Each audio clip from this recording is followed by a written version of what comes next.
So, this post came to me. I have a video. I went live talking about multiple sources of income. And, I help people in this area, specifically more affiliate marketing and a few other things.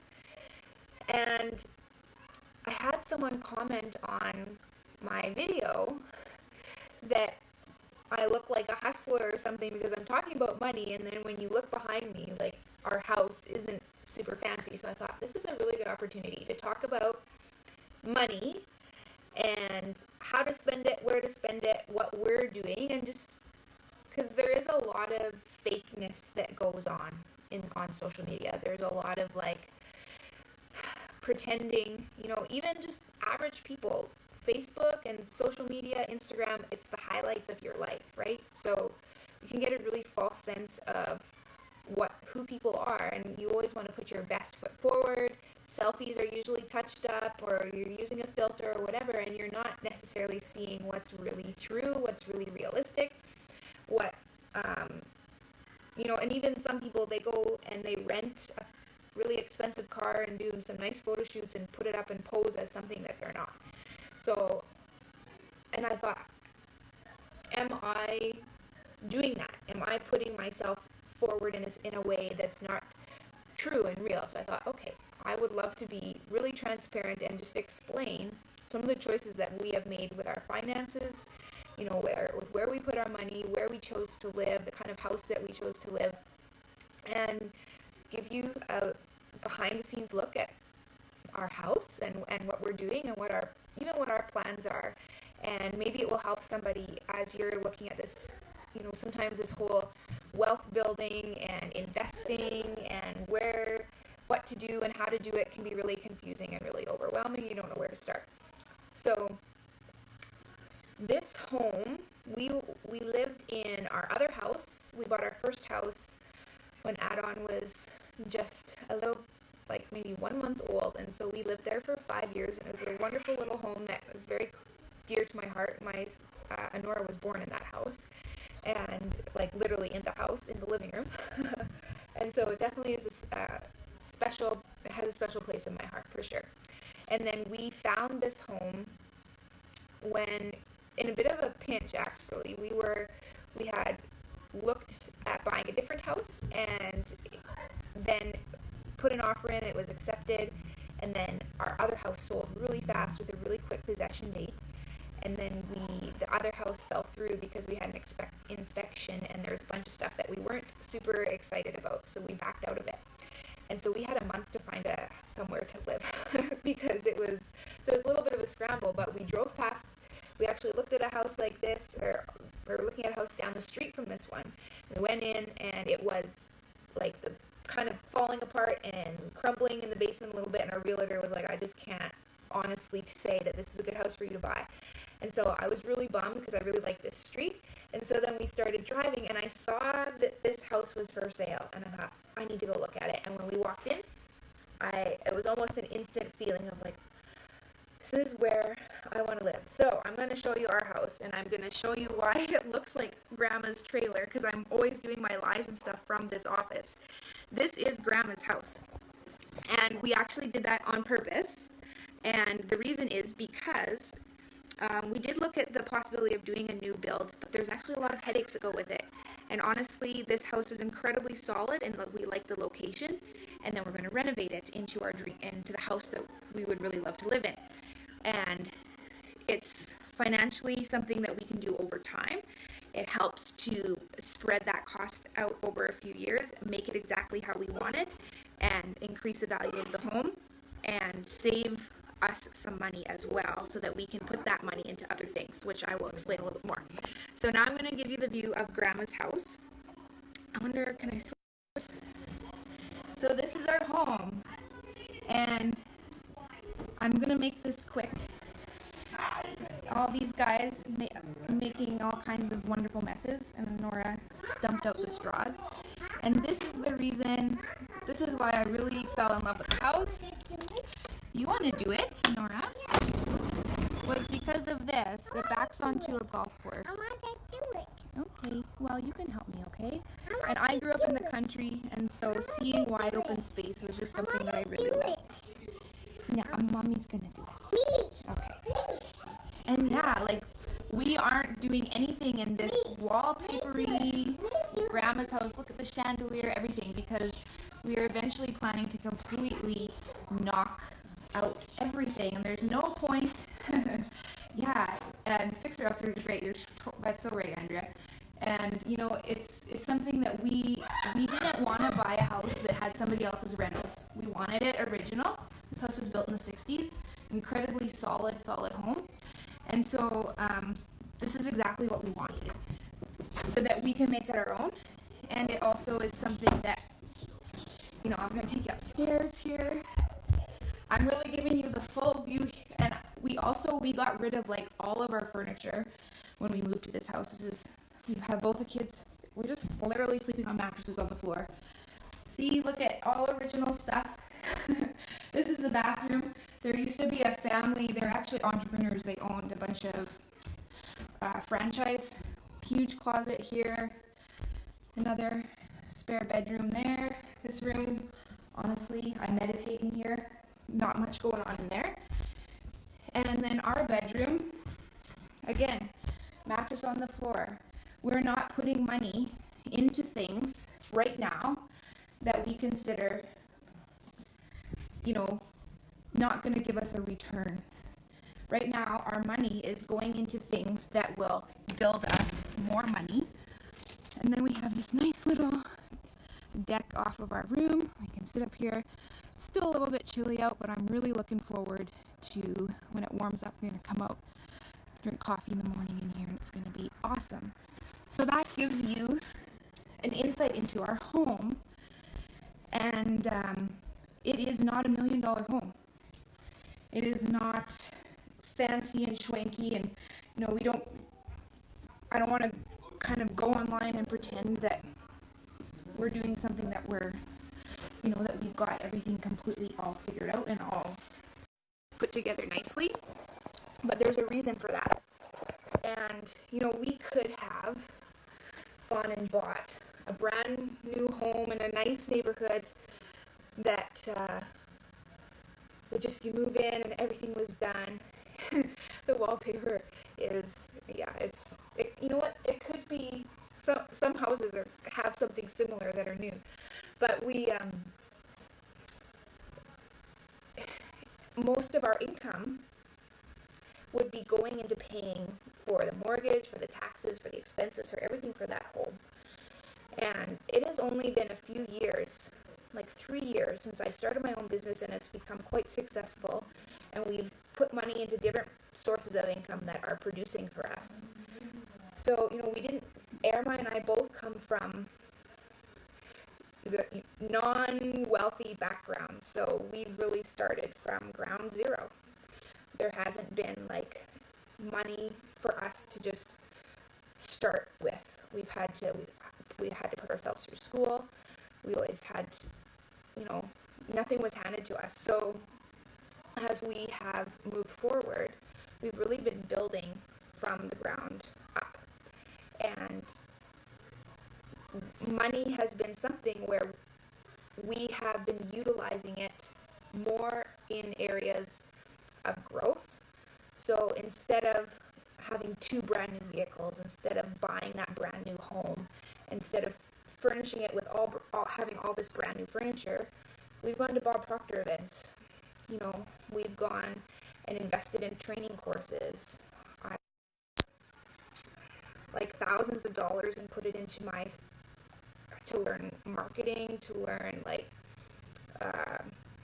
ClickFunnels, social media, video courses, all different kinds of things, and investing. I did programs. I did Thinking into Results with Bob. I did the New Lead the Field. I did the year-long coaching program. I'm a member of the Global Information Network. So there's all these things that's where our money is going, and not into kind of the instant gratification. So even though I talk about money and I talk about, you know, all these sources of income, you might be thinking, well, where's all the fancy stuff that, you know, maybe so often we're used to seeing people who promote themselves online. They're always standing in front of like this really nice car, or they're got a mansion behind them while they're talking about how you can become rich in a week. And honestly, I'm just a real person who is continually growing bit by bit, and have found some things that are working. And I never imagined myself to make more than $4,000 a month. You know, that was kind of where my expectation was for my life. So to be where we are at now and have the income that we have now, like a lot of people, their thinking stops at like $5,000 a month. You know, that seeing beyond that is almost impossible. So even just to get the mind open to just even $10,000 a month or even $20,000 a month, and it might not necessarily mean that, oh, you're going to be rich tomorrow. It's going to take some time, especially if you're coming from ground zero. But it's possible for anybody, and it's doable for anybody, and there's a few ways to do it. And so I wanted to share some of that on this video with you guys, just as a thank you for being on my page, for following me, for liking my videos, for commenting. I am grateful for all of you, and I love interacting with you. So these are some things that I've learned after doing a lot of reading, a lot of studying, and improving my own finances. You know, we had, like, Airmy got into CN Rail as an engineer, which is relatively a very good income for the average person. And so when he lost his job, a lot of people would be kind of devastated by that, but we're okay, and better than okay, because of the sources of income that we had established before that happened, and even continue to grow them and add more to that. But these are some of the things that helped us, because if the idea that if you're an employee, if you have a job or whatever, and you think that it's secure, there's a pension, like all this kind of stuff is just guaranteed, then, you know, things are really changing, and that might have been the case, I don't know, 50 years ago, but now we are definitely having to start taking more responsibility on ourselves to make sure we're financially secure, and that's where multiple sources come in. I'm going to have a list here of recommendations. So if you are completely, when it comes to finances, have like no clue or just like have no idea where to start, and you're basically living paycheck to paycheck, and maybe you're like have all kinds of credit card debt, you know, maybe you're just renting and you can barely make your car payment, like wherever you are at. A favorite saying that I have of Bob's is, he always says, you know, you can't get there from here. So we might look at like someone who's just got financial freedom, is traveling and living this luxurious lifestyle, and it just looks too far away. It looks like it's impossible for us because of where we are right now. But we can't use our current results in order to imagine or believe what's possible for us in the future. And no, you're not going to get to that amazing, luxurious lifestyle with 5 cars and a mansion, everything in a year, 2 years, 10 years.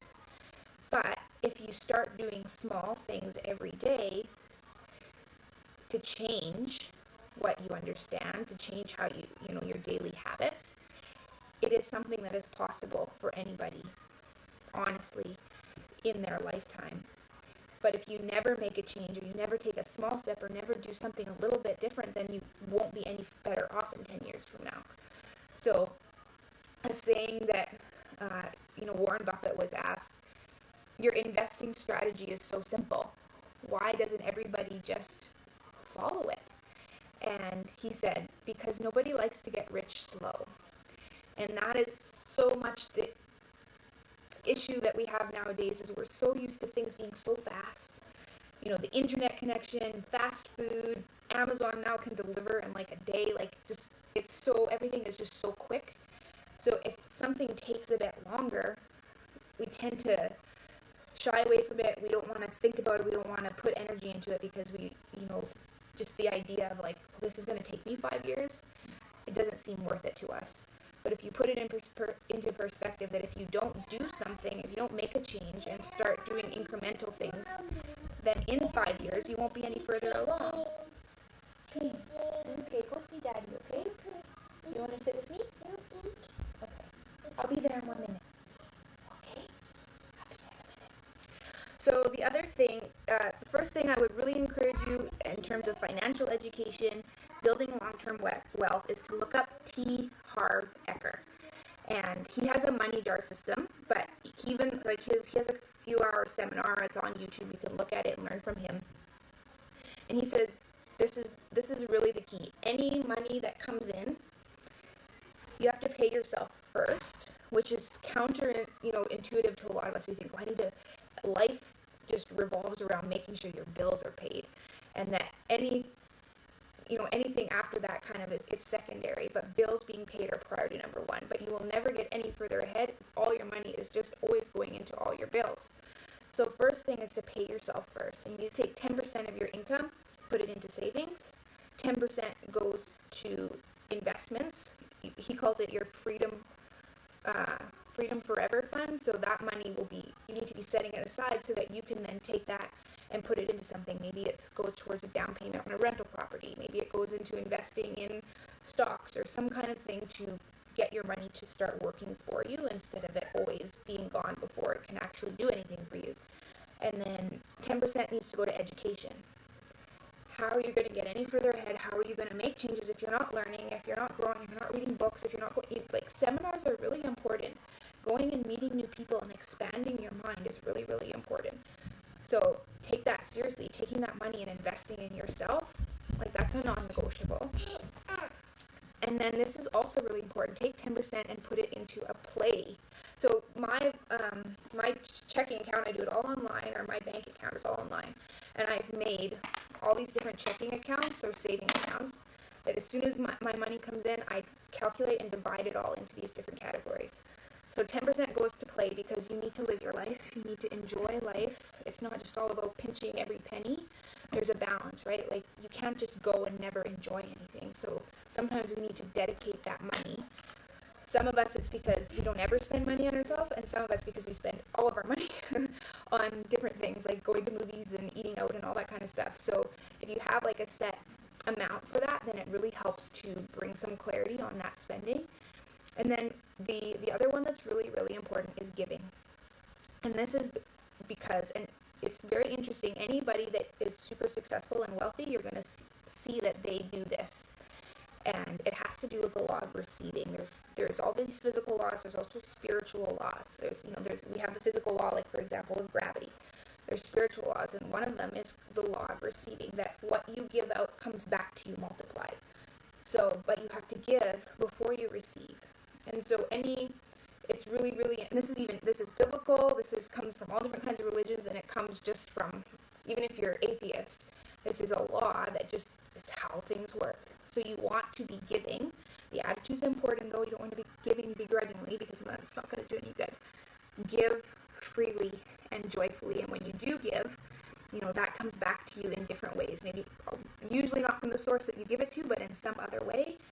You see that in businesses.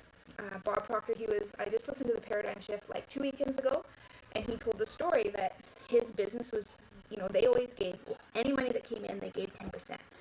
And they were struggling. He came to a period where things were starting to not work as well, and he went to his accountant and said, what's going on, and how much are we giving? And he said, well, we cut that out of the budget because all this stuff was coming at us. And so he's like, what do you mean? He actually got quite upset with him, and he said, you need to get back on track with that. It is a non-negotiable that 10% of all the money that comes in needs to be given out. And once they instilled that back again and practiced that discipline, they never had issues again with their business. It was always, everything was good. It was always very, what's the word I'm looking for? Productive. More money was always being made than was going out. So they didn't have issues with that. So giving is incredibly important, but the attitude and the heart behind it, don't give just with the idea that I want to receive something back. Give because you want to bless and help people. And when you have that attitude, then you see abundance continues to flow. And you can apply this principle to any area of your life. You want more love in your life, give love. You want more friends in your life, be a friend. We're having a picnic. And so moving on to the next one. So that's T. Harv Eker. Look up his stuff on YouTube. He's got books. He's got classes you can take. Just really helpful financial information. I work from I work from home, and so this is another thing about being real, that this is our life, that it's not always polished, it's not always perfect. My kids jump into all this kind of stuff, and that's one of the blessings of working from home. Sometimes it can be a struggle as well. So moving on to point number 2 is the topic of other people's money. The wealthy always use other people's money. And this is another one that can hang people up, because we look at debt as just bad. We look at it something that is like to be avoided or to be ashamed of, or all these kinds of things. And there is good and bad debt. If you're going into all kinds of debt for just maybe clothes and shoes and bags and to put fancy stuff in your car or whatever, not necessarily the best. No, that's not a good kind of debt. But the kind of debt that makes you more money is good debt. For example, you can have some money for a down payment on a rental property, and then you borrow money from the bank to purchase that home. The bank's money is other people's money. And so if you're borrowing that money from them, otherwise you wouldn't have been able to purchase that home at all. And you might even have the money to purchase that entire home, but if you can use someone else's money and just use a portion of yours for the down payment, you can finance maybe 5 properties instead of 1. And as long as the cash flow or the money coming in from the rental is covering your mortgage and your expenses and your cash flowing, that's a good investment. Because not only do you have someone paying down the mortgage for you, but you're actually cash flowing from that investment. So that is an example of using other people's money and not just your own in order to make a smart financial decision. Another thing that people really shy away from and are scared of is credit cards. But when used in the proper way, are absolutely incredible. And not only that, but a lot of them have cashback incentives. They have air mile plans and stuff that you can use in order to have another source of income. For example, for us, we put anything that we can put on our credit card, we do. And we run all of our payments, all of our bills automatically go through credit cards, but we always pay it off before any interest is incurred, but then we get cash back on all of that. So when you can use these things to your advantage and kind of stick it to the bank because they go above and beyond robbing people of their money, use some of these systems to benefit you instead of them sucking money and interest and all these things from you. So use these things that are available to you to grow your wealth. And if you do, I'll give you an example of this. For example, we have our automated Amazon store. We use credit cards to fund all the products on there. We don't use our own money. We don't tie up our own money in this. We utilize credit cards money. It's paid off every 2 weeks. We don't ever get charged interest for it. And it's something that makes us money. So the credit card's money is making us money. We're not even using our money to make us money. So when you can start using these things to your advantage, and that's why building your credit is so important. That's one of the most valuable things you can do. Take out a loan just to build credit. Get a credit card and use it just to build up your credit score. Because, we've been able to get $100,000 worth of credit cards that we can then fund our Amazon store. And it just opens up so many more doors for us. So building your credit, that's another point I have that's really, really valuable and important for building your wealth. Because the more capital you have access to, the more opportunities you have for investing. And so don't be afraid of credit cards. Don't be afraid of debt if it's used in a way that's going to produce you income.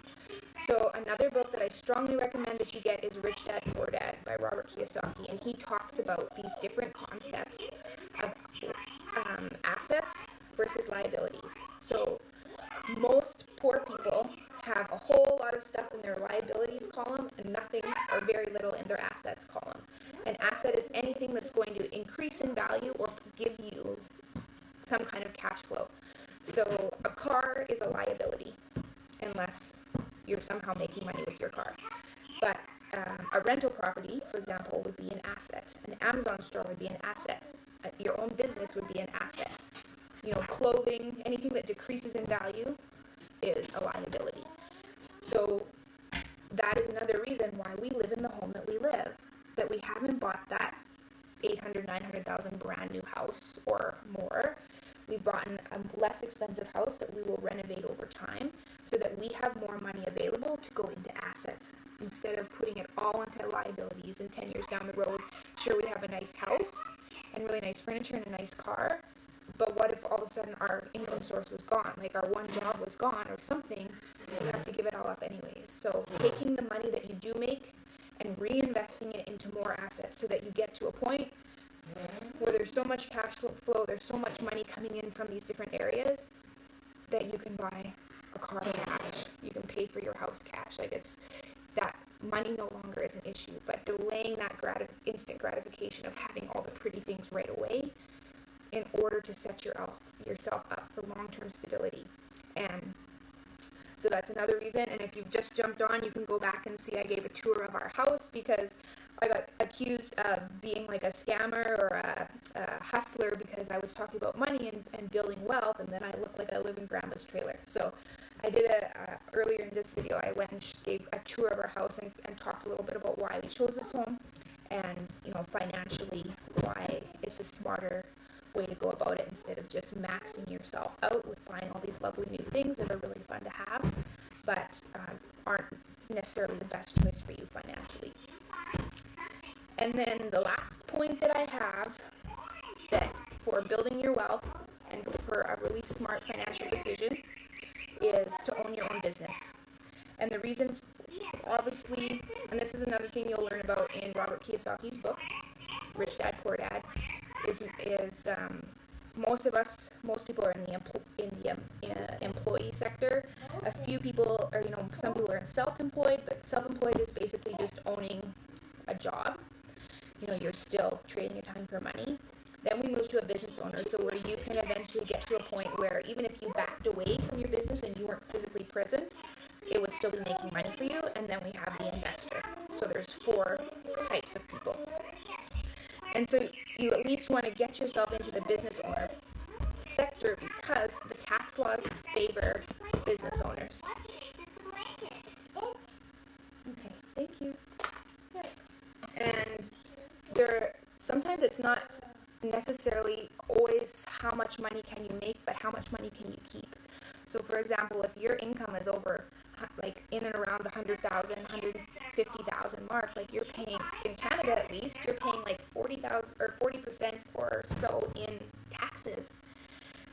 And that's just like, it sounds so great. Even like with Aramai's job, the amount of money sounds really good, but we get hit so bad with taxes that we're really, we're keeping half of that money. And when you own your own business, you are able to claim so many things as expenses. Okay, I have a partner in crime here. You have so many expenses that you can claim, and what it does is when you claim it on your taxes, it reduces your income, and then you're only taxed after your expenses are deducted. So as an employee, you're taxed on your entire income. As a business owner, you're only taxed on the money that's left over after everything that you've spent. And so you are you're paying a much smaller amount of tax. And this is something, it's just smart. It's just smart to do it. And if you are an employee, getting some kind of side job, it's not even that hard. Like, it's not that difficult to get. You can be a part of a network marketing company, you can be an affiliate marketer, you can do different things in order, hey Kevin, you can do different things in order to be a business owner that doesn't involve opening a franchise, it doesn't involve, putting $200,000-$300,000 into a business. You can do something so simple as starting your own online business and getting started for as little as $50. It's not something to be super intimidated by, and then you can start to maximize tax laws and tax breaks to keep more money in your pocket. So this is a recap. Look up T. Harv Eker, learn from him in his money jar system, start to understand more the concept of OPM, other people's money, using debt and credit cards and different kinds of money in order to, grow your wealth. You can make money off of other people's money. This is a secret of the wealthy. Put your money into assets instead of liabilities. Again, why we don't have this, amazing $1 million home. We want to put our money into assets, things that are going to make us more money. And then down the road, we will be able to have lots of money to spend on things that, like cars and house and all that kind of stuff. But we're thinking more long term. And then own your own business. These are some really smart things you can do to really start changing your financial situation, changing your future for your kids, and setting a good example, teaching them. This is a lot of stuff that just isn't explained in school, stuff that we don't learn. And it's really something you have to go out and learn and study yourself so that you can set your kids up for success. And honestly, it's really, really important to have multiple sources of income. And I know I always harp on that, but if one goes down, you still have other ones there. And then as you get one up and it's going and it becomes more passive, you can start another one, and then another one.